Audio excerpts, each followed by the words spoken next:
वसुंधरा पर भड़के जेपी नड्डा। राजस्थान में बगावत की तैयारी में थी सिंधिया। सीएम पद से वसुंधरा का पत्ता कटा। अर्जुन मेघवाल और बाबा बालकनाथ में मुकाबला। गजेंद्र सिंह शेखावत और दिया कुमार भी मुकाबले में। 1-2 दिन में हो जाएगा फैसला। वसुंधरा राजे सिंधिया को बीजेपी हाईकमान अब सीएम नहीं बनाएगा। जयपुर में जो कुछ नाटक हुआ उससे हाईकमान बेहद नाराज है। दूसरी ओर वसुंधरा राजे सिंधिया ने हाईकमान के सामने सफाई देते हुए साफ कर दिया है कि वो पार्टी की समर्पित कार्यकर्ता हैं, अनुशासित कार्यकर्ता हैं, पार्टी के खिलाफ नहीं जाएंगी। दरअसल खबर आई थी कि वसुंधरा राजे सिंधिया के समर्थक विधायक जयपुर के एक रिजॉर्ट पर एकजुट हो रहे थे। आधा दर्जन से ज्यादा विधायक पहुंच भी गए थे, लेकिन ललित मीणा के पिता हेमराज मीणा ने इसका खुलासा कर दिया। दावा तो यहां तक किया जा रहा है कि हेमराज ने जब ये बात पार्टी के प्रदेश अध्यक्ष सीपी जोशी को बताई तो जोशी की हवाइयां उड़ गई। आनन फानन में वो रिजॉर्ट पहुंचे।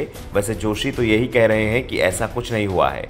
रिजॉर्ट पे जिन विधायकों के रुकने की बात कही जा रही है वो भी कह रहे हैं कि ऐसा कुछ नहीं है। तो ललित मीणा का दावा है कि हमें पार्टी कार्यालय में जाने से रोका गया था।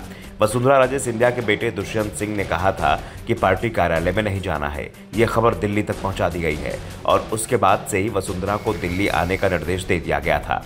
खबर है कि दिल्ली में वसुंधरा सबसे पहले अमित शाह से मुलाकात करना चाहती थी, लेकिन शाह ने उनसे मुलाकात नहीं की। शाम 5 बजे जेपी नड्डा से मुलाकात तय हुई, लेकिन नड्डा भी वसुंधरा को इंतजार कराने के मूड में थे।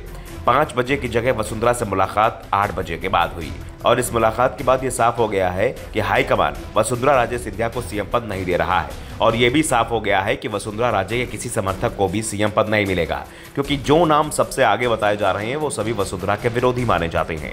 बीकानेर के सांसद अर्जुन राम मेघवाल, जोधपुर से सांसद गजेंद्र सिंह शेखावत, अब इस्तीफा दे चुके सांसद बाबा बालकनाथ, दिया कुमारी और राज्यवर्धन सिंह राठौर के नाम सीएम पद की रेस में माने जा रहे हैं। सबसे बड़ी बात, इनमें से 2 नाम अर्जुन राम मेघवाल और गजेंद्र सिंह शेखावत को लेकर वसुंधरा खेमे में पहले से ही बेचैनी दिखाई दे रही है।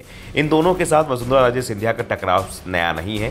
फिलहाल तो यह साफ हो चुका है कि हाईकमान ना तो वसुंधरा को सीएम बनाने को तैयार है और ना ही उनके किसी समर्थक को ये पद देने को तैयार दिखाई दे रहा है। दुष्यंत सिंह को लेकर भी हाईकमान की नाराजगी दिखाई दे रही है, क्योंकि उन पर विधायकों को हाईकमान के खिलाफ भड़काने के आरोप लगे हैं।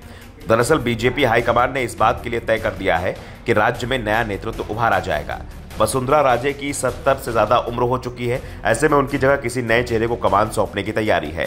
दरअसल राजस्थान में बीजेपी को 199 में से 115 सीटों पर जीत मिली है। ऐसे में हाईकमान अब किसी के दबाव में दिखाई नहीं दे रहा है। राज्य खेमे में 50 के करीब विधायक माने जा रहे हैं, लेकिन ये विधायक उसी सूरत में राज्य के साथ हैं जब तक राज्य पार्टी के साथ हैं। अगर वो बगावत करती हैं तो उनके साथ मुश्किल से 1 दर्जन विधायक ही रह जाएंगे और हाईकमान को भी इस बात का एहसास है, इसलिए वो खुलकर फैसला लेने की स्थिति में दिख रहा है। और वसुंधरा राजे सिंधिया को भी इस बात का एहसास है कि इस समय सभी पत्ते हाईकमान के हाथ में ही हैं। ऐसे में वो कोई ऐसा गलत कदम नहीं उठाएंगी जिससे वो खुद का ही नुकसान कर लें। फिलहाल कहा जा रहा है कि 1-2 दिन में राजस्थान के नए सीएम की तस्वीर पूरी तरह से साफ हो जाएगी। ब्यूरो रिपोर्ट, द नव दर्पण न्यूज।